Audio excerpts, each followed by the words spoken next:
Oh, hey, Steve. Oh, hey, Mike. Well, what's wrong, buddy? Well, I just got this new water bottle, but it just looks so plain. Well, have I got the store for you.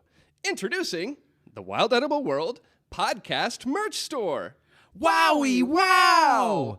It's the merch store where you can get all of your favorite podcasts merch for all your decorating purposes. How do I find that? Go to wildedibleworldpod.shopify.com or go to any of our Instagram and media accounts and view the link in the bio. Wowie wow!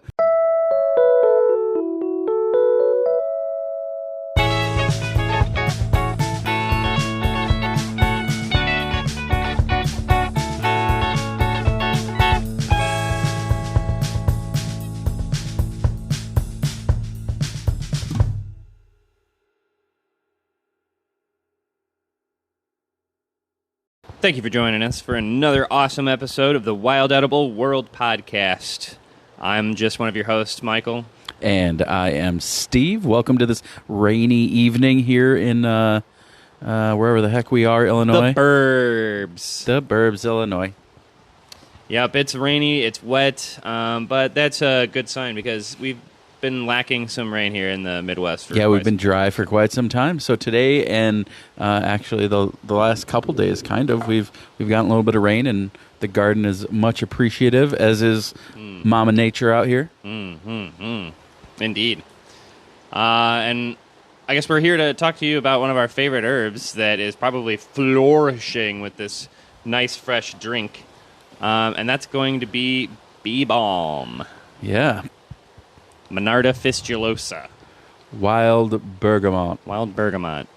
So this is a beautiful wildflower that shows up in the middle of summer. It's got really cool flowers, like tubular flowers that erupt in a circular pattern around the head. And it's incredibly herbaceous. And it's probably my favorite herb to use on everything.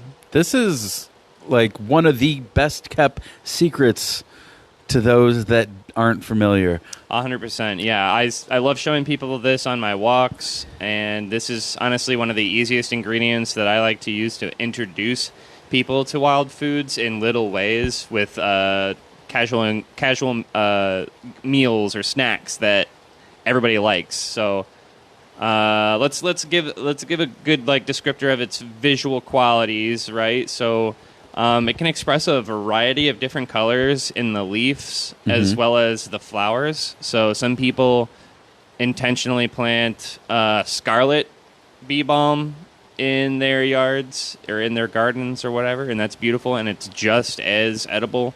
I think the flavor is probably a little bit different, but honestly, I haven't tried scarlet bee balm. Have you? I haven't either, no. Okay. The traditional is like a lavender. It's like purple or pink. Yeah, definitely. Super beautiful. Anywhere from I don't know, man. I've seen some almost as tall as 5 feet. Easily, yep. Like just beautiful flowers. Yeah, it depends on the sun exposure. So in shady, it loves the full sun. In shadier areas, you're going to experience shorter plants, but full sun, prairie style. Heck yeah. You're going to get plants upwards of 5 or 6 feet tall, and they're gorgeous. So some of the main features we want to look for when we're identifying this plant is the fact that it's a member of the mint family. Yeah, buddy. So that gives us a few clues for the standards of the mint family, that being the square stem. Square stem, yeah. Opposite leafing, which means that the leaves come out on opposite ends of the stem from each other, and very herbaceous smell. So if you rub the leaves, you give them a little rub, they smell very strongly. And a lot of people would describe it as oregano-ish. Yeah. Would you? Yeah, that's what I would describe it as. Yeah. Like oregano, big oregano vibes. Yeah, so I think, like a lot of the things we talk about when we compare things to asparagus or whatever, it's that's just, something that's accessible that a lot of people can relate it to. I think there's a lot more depth to it. It's hard to say oregano for me necessarily because it's better than that.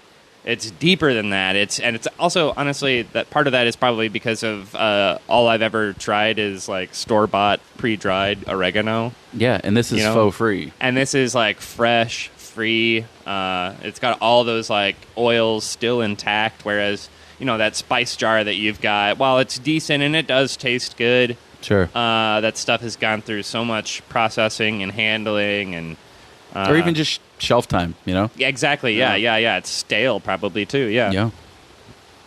So you would use this in the same ways that you would use oregano, but I also like to use it in exchange for basil. So if you've spent any time with me in the last month or two in the springtime this year of 2023, I've been spreading the word about just Beebalm caprices. Ooh. That's my favorite recipe to make with them. So that sounds great. Yeah, you get yourselves a couple like decent-sized Monarda leaves and Monarda fistulosa, that is. Ooh. And a caprese is just like a kebab with mozzarella, tomato, and a little bit of olive oil and vinegar. Balsamic vinegar. And then instead of basil, which you would normally add on there as well, I'm using bergamot and I'm wrapping it around the leaves wrapping around the cheese. Yeah. And then you like skewer through it or whatever. And honestly, it's delicious. Who doesn't love cheese and tomatoes and a little bit of oil and salt? That's my favorite part of the summer is fresh tomato from the garden, mozzarella, basil, or now bergamot, and a little bit of olive oil. I can do the balsamic. I can not. Yeah, sure. It's all great. Little black pepper. Yeah. Suit it to yourself. Yeah. Absolutely. Also makes a wonderful tea. This wild bergamot. There we go. Yeah. In the height of summer, it's good from like July, August kind of time frame. Oh shoot, for tea? No, I'm just the plant in general. Oh man, I'd say it starts coming out in March or April. I haven't seen much of it. Oh, they're really low to the ground, and they'll be That's probably purple. why. So that when we talked about there's like a little bit of color variation, they do come out pretty early. I might be overestimating a little bit how early they are. They do grow kind of fast, but I know for a fact that I've collected them in May, before this month for sure. Sure. Around June now, here in the Midwest, they're getting about to be 3 or 4 feet tall. In a couple weeks, they're probably going to start sprouting their flowers. They're definitely coming out in April at the earliest. I think April's a little early still. You're dealing with a lot of like ephemerals there, but like I said, it loves the full sunlight. So if it's there and it's warm and it's been there before and it's an established colony for a long time, it's going to show its head a little bit. Definitely. So really young specimens, they're like purpley, which I can still see on the adult plants, like on the sheen or on the edges, like right on the edges of the plant or something. Or maybe it's just my imagination because I love seeing that coloration on them that early in the year. But where were we? Talking about tea. Tea. So you're in the height of summer. This plant's kicking ass. Yeah. Grab a few. Grab a bunch. The leaves and the flowers. Yeah, the leaves and the flower. Yeah. And the stem even. Yep, the stem is and anything above succulent. ground is delicious and usable. Yep. It's not the same bergamot as the bergamot that you find in the store, though. So, like in your typical commercial tea blend, it'll list an ingredient that says bergamot. Just keep in mind that while it is, that tea blend is probably going to taste a little bit similar, it's not the same plant.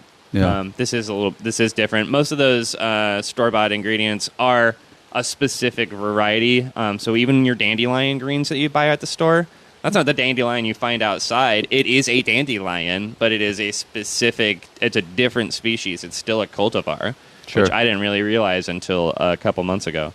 But that's just how it be. You can use the flower, the leaves.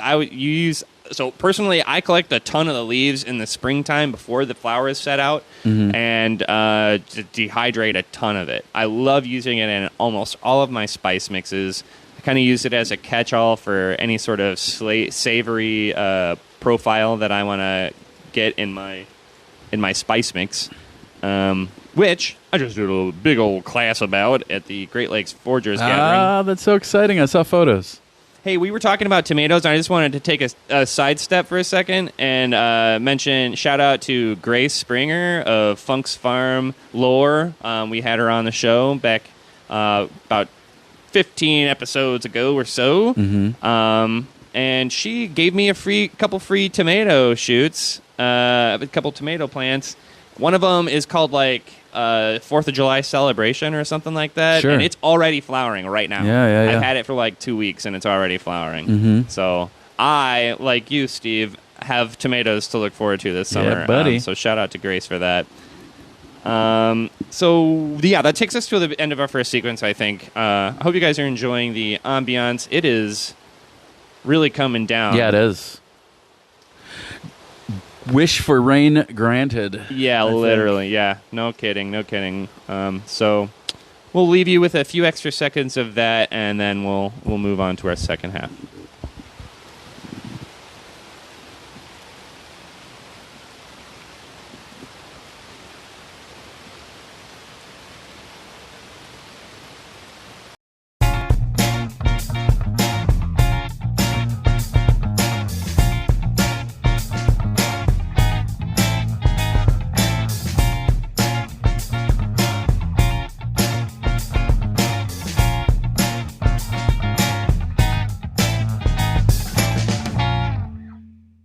Sigh. What's wrong, buddy? Well, I just realized this mushroom supplement I bought isn't actually made with mushrooms. It's made with something called myceliated grain? Myceliated grain? Oh, no! I'm sorry to tell you, buddy, but myceliated grain is a sure sign of a poor quality mushroom supplement. Well, dang. I wanted mushrooms, not brown rice. What should I do? Well, you should support a small batch producer from right here in the Midwest. Kiwinaw Apothecary. Kiwinaw Apothecary, tell me more. Kiwinaw Apothecary specializes in high-quality mushroom extracts from Michigan, and they always use real mushrooms, never myceliated grain. That sounds like exactly what I've been looking for. Where can I order? Well, you can find them at kiwinawApothecary.etsy.com. That's KEWEENAW apothecary.etsy.com. Be sure to read their many excellent reviews. Thanks, buddy. I don't want no low-quality mushroom products from a factory. I want Kiwinaw Apothecary. Wowie wow!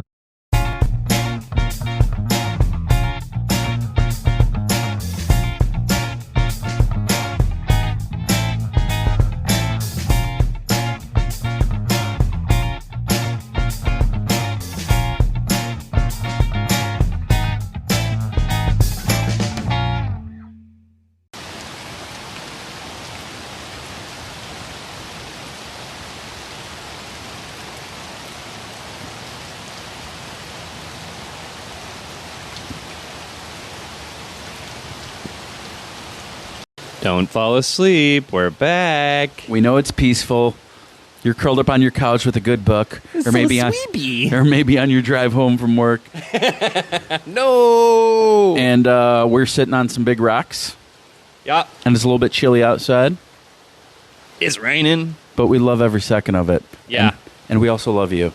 Agreed. Just a couple of hardworking guys. Speaking of hardworking guys, Golly shucks. I hear you got some classes coming up, Big. Yeah, I do. So if you're listening to this when the day it comes out, I have a 3-part series class with Skeleton Key Brewing in Roodridge, Illinois. We understand that it was a little bit difficult for people to attend all 3 classes, so we are offering an individual class option. If you only want to come to 2 out of the classes because you can't make it to one of them, you don't want to pay the full price, but you still want all the benefits, we're here for you. We want you to have it all too. So check out the Skeleton Key website for the classes there. Also, I just want to give a quick shout out to if this is your first time listening, because I handed you a sticker or a magnet or a pin. I handed a bunch of people a bunch of stuff at the Great Lakes Foragers Gathering. So hopefully some of you are listening for the first time. If you are listening to this episode, the most recent one first, I admire that attitude. A lot of people start with episode 1, but you're a go-getter. Yeah, that was a smooth move. Yeah, honestly. Super smooth move. Yeah. You know what's up. And your hair looks great today. Yeah, you're very pretty.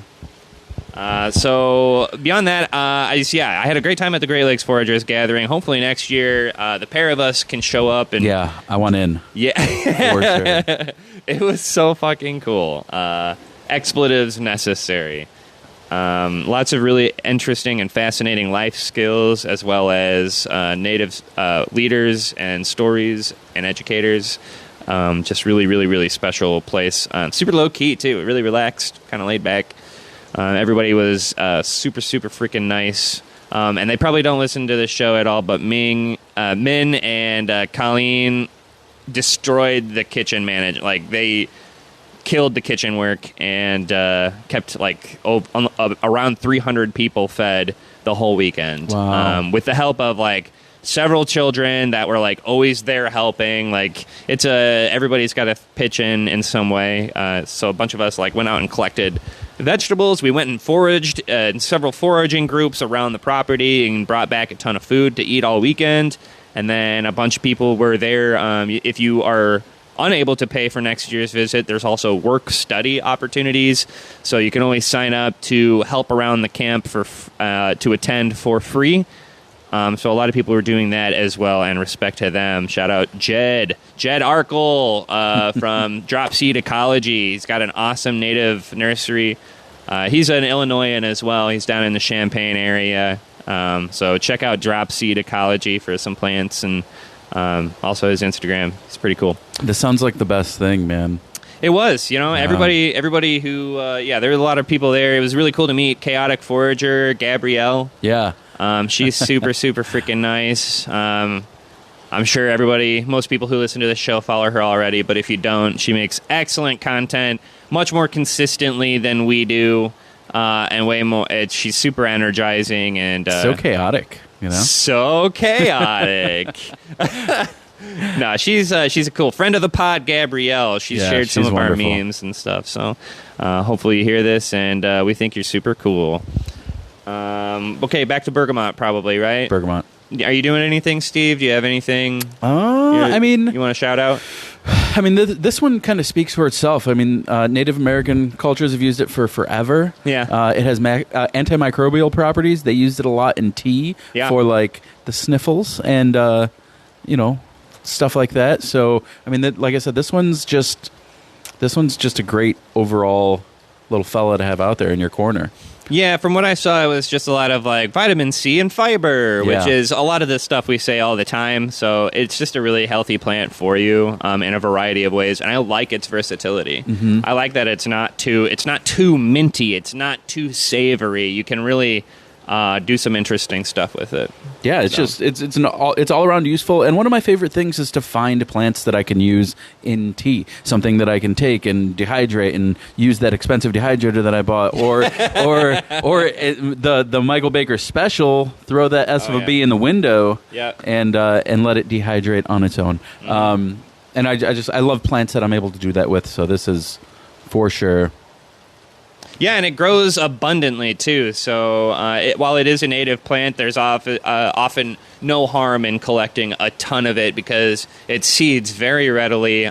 So this is another great plant to, if you do find it in the wild, or if you're listening to this after the season has passed already, the seeds stay on the head for quite some time. Yeah, through winter. Winter, and you're going to be able to still get that really herbaceous smell from the head all the way through winter as well. I wouldn't necessarily use it in food, but I would sprinkle some in my garden. But I would keep the seeds. Absolutely, yeah. So consider that given your season. How have you used that plant other than tea? I mean, that's really my favorite way to use it. I mean, it's a good all around herb. So I do like the comparison to oregano for that, because it's great for marinating things and getting just a nice herbaceous, mildly floral like pop. Mm-hmm. I used it in the spice blend I gave to everybody. So it's a little timely that we're talking about this. Everybody that attended my class at Great Lakes Foragers Gathering was given about a teaspoon little container full of little spice blend I made. And this is, I think, a great example of how to just like build your own spice blends too. I used 2 herbs, 2 berries, and 2 mushrooms, all dried and blended together. That will give you kind of like a nice. It kind of hits a lot of the pillars of herbaceous, bitter, but not too bitter, some sweetness, a little bit of sourness with the berries, and then you get a big umami profile with the mushrooms, depending on which ones you use, of course. This is awesome because I'm like knee deep in golden oysters, you know? Oh, yeah, that's perfect for it. Honestly, oyster mushrooms, chicken of the woods, hen of the woods, just about anything we love to eat out in the woods also makes a great seasoning powder. Shout out Ellen Zakos that really kind of like blew my brain open about this. She's a really awesome author, personality, et cetera, et cetera. She's a old head in the community for sure. She's been doing it for a long time. But she... Yeah, the mushrooms powder as like popcorn seasoning. So if you're sodium sensitive, it's a really interesting way to get that kind of like that edge of the flavor that's just kind of borderline saltiness, but it doesn't actually have any sodium in it, and not just eating bland popcorn anymore. So yeah, that sounds great. But that's, I think, a good framework for how you can build your own spices. Just one berry, one spice. One berry, one herb, and one mushroom. That'll give you still like a really well-rounded application. And one of my favorite ways to use, or favorite plants to use in that kind of blend would be bergamot for sure.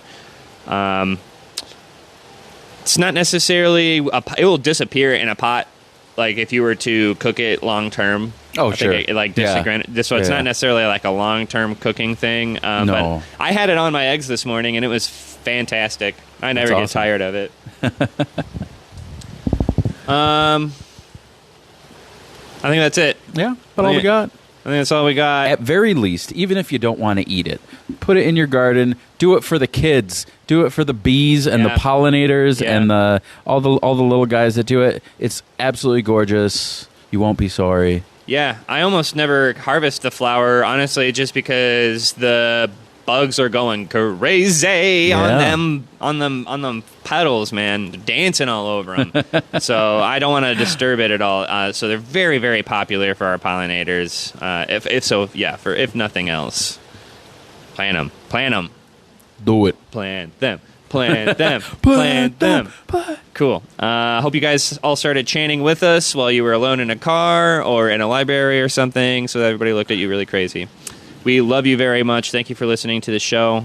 Thanks for pointing out that you listen to the show anytime you see one of us in person. We love hearing it from you.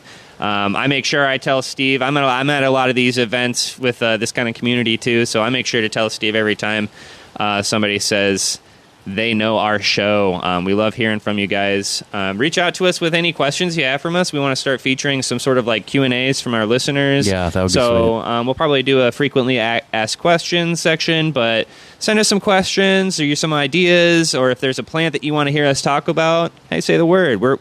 We're here and we're listening for you. So thanks for interacting with us and being really basically the coolest audience we could have ever hoped for. We will see you next time on the Wild Edible World podcast, where everything, the best food, is free. Everything, the best food is free. Yeah.